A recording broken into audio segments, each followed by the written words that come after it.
রান্নাটা করে খাও, বাসনটা মেজে খাও। এখন অনেক দূর আছে। কি কিরকম নুন ঝাল।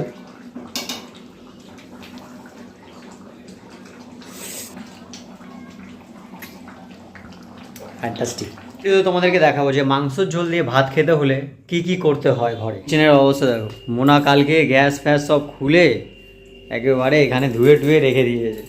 এই অবস্থা, আবার সব সেটিং করতে হবে। হ্যাঁ করবো। কেটে দিতে হবে। হ্যাঁ আচ্ছা, তো আপাতত আলু পেঁয়াজগুলো কেটে দিই আমি, নয়তো ম্যাডাম রেগে যাবে আমার উপরে, ভীষণ রেগে যাবে। তাড়াতাড়ি করো বাবা, যদি তুমি ঘরে না থাকো তো ঘরের যে গিন্নি আছে তিনি সব কিছু করে নিলেন, বাজার করে নিলেন, রান্না বান্না করে দিলেন, তুমি এসে খেয়ে নিলা। যদি তুমি ঘরে থাকো, এই ইচ্ছাটা রাখো যে আজকে মাংস ঝোল দিয়ে ভাত খাবো, তো তোমাকে কি কি করতে হবে? তোমাকে তো বাজারে যেতেই হবে, বাজার করে আনতে হবে। আর বাজারে যদি না যাও, বাজার করে যদি তোমার গিন্নি নিয়ে আসে, তাহলে তোমাকে ঘরে কিছু না কিছু করতে হবে। হয় বাচ্চাকে সামলাতে হবে, আর নয় সবজি ফবজি কেটে দিতে হবে, গিন্নির হাতে হাতে কাজ করে দিতে হবে। এছাড়া কোনো নিস্তার নেই। এই যে আলু পেঁয়াজ, এই আলু, এই যে টমেটো, এখানে মাংস, এখানে পা পেঁয়াজ, এই যে জিনিসগুলো দেখছো এইগুলো আমি কেটেছি, আর আমাকে ধুতেও হয়েছে, আর মোনা একটু ধুয়ে দিয়েছে। আর যেটা আমি কাটতে পারিনি সেটা ও কেটেছে। তো এবার আমার কথা বলতে হবে না, নিজে সব ক্রেডিট নিয়ে নাও। মনে হয় এমন ধোয়াধুয়ি করেছে যে বেসিনও ভরে গেছে। ঠিক আছে, এই হলো কাজের ছিঁড়ি। ছিঁড়িটা আবার কিসে? আমি শুধু রিকোয়েস্ট করেছি যে আজকে রবিবার, আজকে চিকেন কারি হয়ে যাক। তা তো বললো হ্যাঁ চিকেন কারি হয়ে যাক। শুধু রিকোয়েস্ট করলে শুধু চিকেন কারি কেন, সব হয়ে যাবে। চিকেন কারি তো হয়ে যাক, কিন্তু ওটা যে শুধু আমি একা করবো আর তুমি ওখানে বসে থাকবে তা নয়, তোমাকে আমার হাতে হাতে করতে হবে। তা আবার তেলের কৌটো ওইখান থেকে নিয়ে আসো। তেলের কুড়োটা ওই ঘরে নিয়ে আসো। আচ্ছা নিয়ে আসো, তেল শেষ হয়ে গেছে, নিয়ে আসো। কারণ ওখানে ওই ঘরে তেল শেষ হয়ে গেছে। দেখি এর মধ্যে কি তেল আছে। এই তো সর্ষের তেল। হ্যাঁ সর্ষের তেল তো হ্যাঁ, না, তুমি সাদা তেল দিয়ে রান্না করো? সরষের তেল নিয়ে আসো। কম কত বলো? একদম সর্ষের তেল নিয়ে এসছি। লঙ্কাটা একটু কেটে দিলে ভালো। লঙ্কাটা আবার কেটে দিতে হবে? ভালো হয় তাহলে। ভালো হয় মানে এই যে দেখেছো তো, এই যে সব সাজানো আছে, এগুলো সব আমার কীর্তি। হ্যাঁ, রান্নাটাও তোমার কীর্তি করে নাও না। শুধু ভাতটা বসিয়েছে আর মাংসের ঝোলটা ওই করবে, কারণ ও একটু টেস্টি মাংসের ঝোল করে তো। হ্যাঁ হ্যাঁ, খেতে গেলে কত কিছু তেল দিতে হয় মানুষকে। রেখে দিয়ে আসবো? না রেখে দিস না, আমার না হলে বলবো। আর কিছু করতে পারি আমি? না, অনেক করেছো, ধন্যবাদ। এই পাগুলো তুমি আর তোমার বোন খাবে? আমার বোন আসবে, আমি আর আমার বোন খাবো। ও আর ওর বোন পা খেতে খুব ভালোবাসে। আমি অতটা পা খাই না, মাঝে মধ্যে একটা দুটো খেয়ে নি, কিন্তু আমি মাংস খাবো। খাই না কিন্তু খেতে চাই না। এই বাসনগুলো তো গোছাতে পারো। না, যদি আমি বলে বলে দিই তাহলে তুমি কি কাজটা করবে?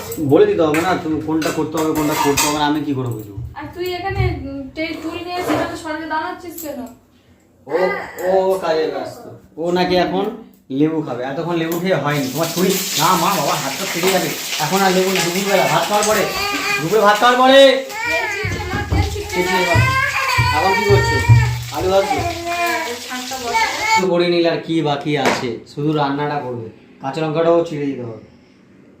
তা করবে না একটু হাতে? একটু একটু একটু একটু করতে করতে তো একটু একটু হয়ে যাচ্ছে। কটা দেবো?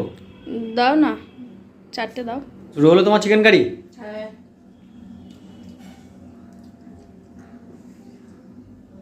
তেল লাগবে। সর্ষের তেলই লাগে। এবারে আমার আর কোনো কাজ নেই, এবার শুধু আমি বসে বসে দেখবো কখন চিকেন কারিটা হবে। যখনই হয়ে যাবে থালায় ভাত বেড়ে নেবো, ব্যাস। হ্যাঁ, তোমার আর কি? মানে আলুগুলো আগে ভেজে নিতে হবে। আলুগুলো একটু ভেজে নিই, তাহলে সেদ্ধ হতে বেশি সময় লাগবে না। কি গো? হ্যাঁ, আমি আলুটা ভাজছি, তুমি ততক্ষণ গরম মশলাটা নিয়ে আসো। গরম মশলা নেই। এই হলো সমস্যা, তুমি এইগুলো আগে থেকে রেডি করে রাখতে পারো না। গরম মশলা নেই, রেডি করে রেখেছি, শুধু গরম মশলাটা আনতে ভুলে গেছি। গরম মশলা ছাড়া যদি মাংস করা যায় হ্যাঁ, খাবে? ভালো হবে। যা বলবে। যদি বলো পেঁয়াজ রসুন ছাড়া করে দিই, তাও করে দেবো। মানে কি বলবো আর। কত টাকা নেয় গরম মশলা? নিয়ে যাও না, 10 টাকা নেয় মনে হচ্ছে। আগে 7 টাকা করে নিতে, এখন মনে হয় 9 টাকা না 10 টাকা হয়ে গেছে। যাই গরম মশলা নিয়ে আসি, এছাড়া আমার কি কাজ আছে? দেখি 10 টাকা কোথায় আছে। কি এই আমাকে রেখেছি। আচ্ছা 10 টাকা মশলা ধরো, পকড়ো। ধরো মশলা নেই। আনবো। কত দূরে গেলো রান্না? এই তো। পেঁয়াজ ভেজে আদা রসুন দেবো, টমেটো দেবো, এটা কষিয়ে তারপরে দেবো। আচ্ছা বলো রান্নি, তোমার চিকেন ফেভারিট না মাটন? মাটন আমি খাই না। তাহলে কি খাও? জানো না, চিকেন কারি? শুধু চিকেন খাই আমি, চিকেন আর ফ্যান। আমি চিকেন মাটন সবই খাই, কিন্তু মোনা ভালো চিকেন কারি রান্না করে। হ্যাঁ, তো তুমি চিকেন কারি রান্না করা কবে শিখেছো? ওই তো বিয়ে হয়ে যেদিন প্রথম শ্বশুরবাড়ি গেলাম সেদিনই শিখে নিয়েছি না, আগে ঘরে শিখেছিলে? না, ঘরে তো কিছু নিজের হাতে করতে হয়নি, আজও করতে হয় না, মা ঘরে নেই বলে তাই। রান্নাটা শিখলে কি করতে? ওই মায়ের দেখতে দেখতে শিখে গেছে। রান্না হাতে ধরে শিখতে হয়, দেখে দেখে শিখে যেতে হয়। এরকম করে কি দিলে ভালো হবে, কখন দিতে হবে। ও ভেরি গুড, আমাকেও দেখে দেখে শিখে নিতে হবে চিকেন কারিটা। হলো চিকেন কারি আর কত দূর আছে বলো একটু। এখন অনেক দূর আছে। চিকেন কারি কড়ায় আর মোটা নাড়ানাড়ি করছে, হাতে পড়লো। বেশ গন্ধটা বেশ ভালো লাগছে।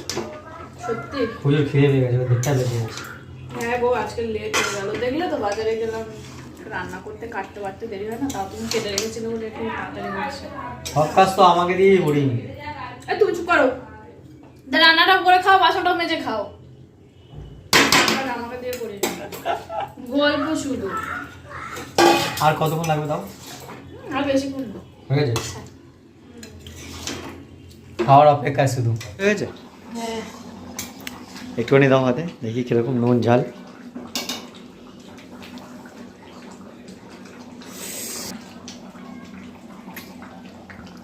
ফ্যান্টাস্টিক।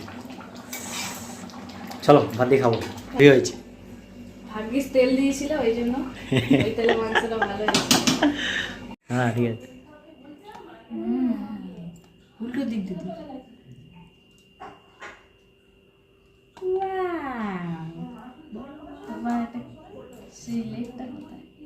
লেগুলো সব ছেড়ে গেছে। ব্যাস সুন্দর। কি ধোয়া উঠছে রে? না হয়েছে।